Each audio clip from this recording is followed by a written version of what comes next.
I'm Jon Nicholls. I'm a composer and sound designer, and I had the great pleasure of composing the theme music for the RNLI 200 Voices podcast.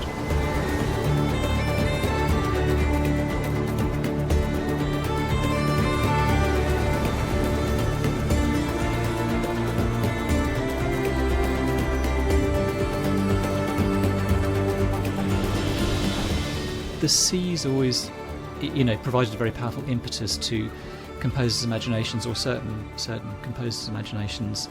I think it's partly the romantic aspect of it, the beauty and the power and the danger and the dramas that are played out on the sea. I think, for example, a composer like Mendelssohn, who wrote a wonderful piece called Fingal's Cave about a trip to Fingal's Cave in the Hebrides, the sense you get from this very lush sort of romantic music is of the emotions that he was feeling on that trip, and it's very much about that sort of inner emotional romantic reaction. I think also almost on a formal level, the sea is very interesting to think about from a musical perspective because it's constantly changing and it's very dynamic and it's constantly shifting texture, the light, the energy, and the sort of the tension, the peace, the way it moves between the two.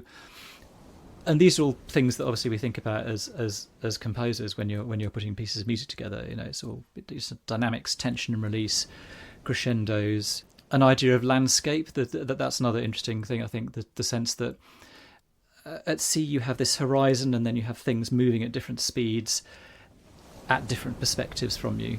Again, which I guess compositionally are interesting to think about.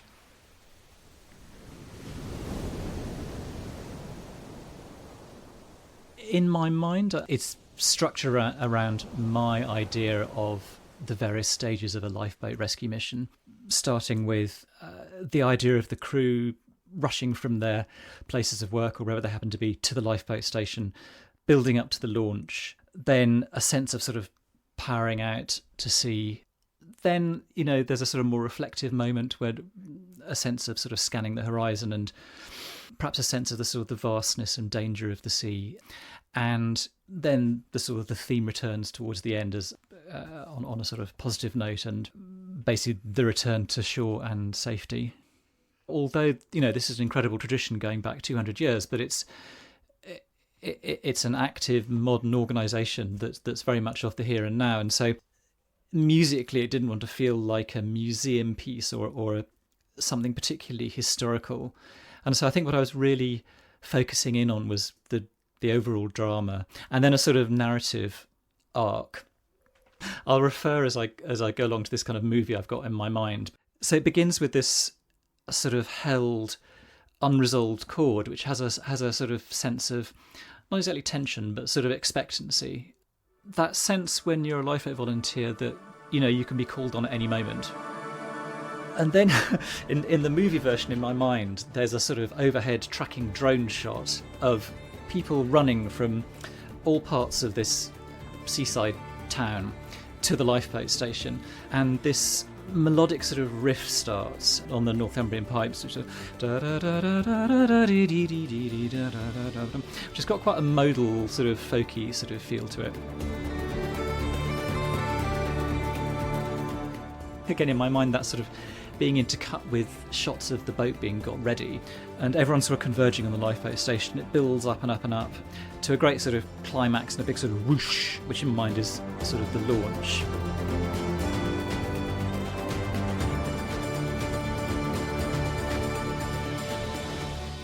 Underneath that, right from the start, is a pulse, very, very simple, like sort of electronic kick drum pulse, kind of 4 on the floor, which in my mind is sort of to do with the engine, but I guess you could also hear it as, a heartbeat, somebody waiting to be rescued.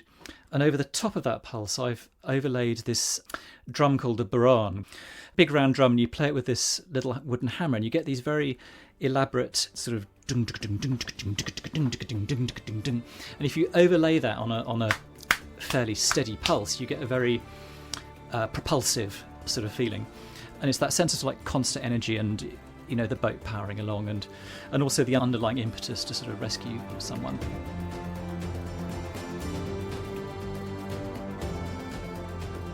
So the boat launches, and then the music sort of settles down after that big sort of build up, and we get this theme for the first time, which you hear on strings, violin and cello.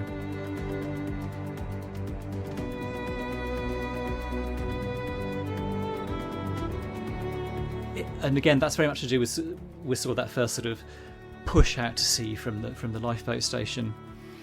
Instrumentation-wise, I did think at first about having this theme, which is it's a kind of constantly rising theme. Da da da da da dee dum da da da da dum dum dum da da dum da dum dum. So there's a sort of, I guess I was maybe thinking of sort of wave shapes, constantly sort of swelling, possibly increasing waves. What I love about strings, violins and particularly cellos, is that there's a very vocal quality to them. They're incredibly human-sounding instruments, very lyrical, can go very high and very sort of ethereal, but also be quite sort of gutsy.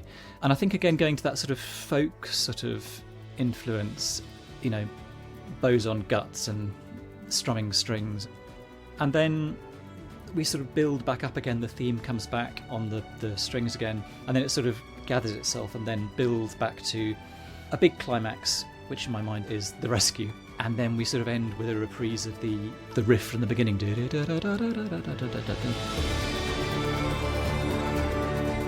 as we sort of return to shore.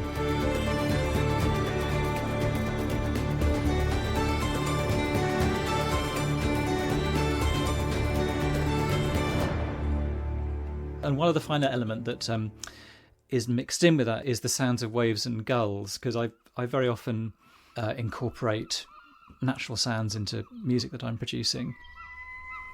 I think people have quite a complicated relationship to gulls because they can be incredibly irritating. I remember one actually flying off with my daughter's purse when she was on holiday in St Ives, which is bright yellow, and she left it on a bollard, and a gull came down and swooped off with it. But also there's something very, very beautiful and poetic about the way they fly, the lightness of their flight, the way they ride the winds, and this idea that certainly in the past the cries of the gulls have been related to the souls of dead sailors. And those particular gulls I recorded in Aldborough on the Suffolk coast quite a number of years ago, and it's got a very particular kind of keening quality that I really like. It just seemed a nice way of sort of getting us into this piece of music and out again at the end.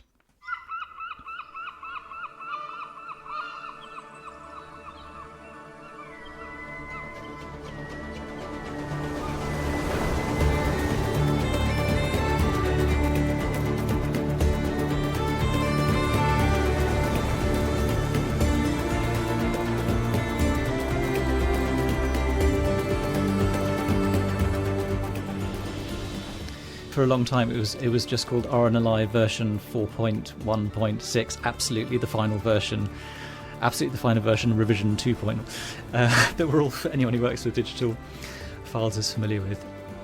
But I didn't really have a title until more recently, and for a while I was thinking the title should be to do with the drama and the heroism and the sort of the mission. And actually, I thought, well, actually, in the end, it should probably be more.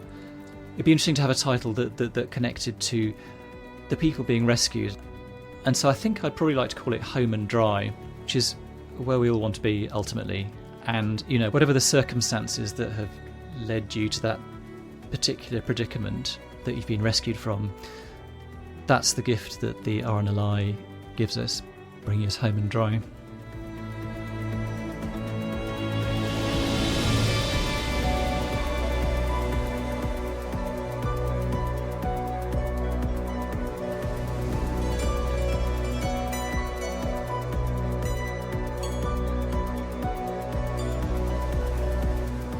Hello, this is Jim Moyer, and you've been listening to the RNLI's 200 Voices collection. To hear more remarkable stories, head to rnli.org/200 voices or subscribe to RNLI wherever you get your podcasts. Thank you for listening.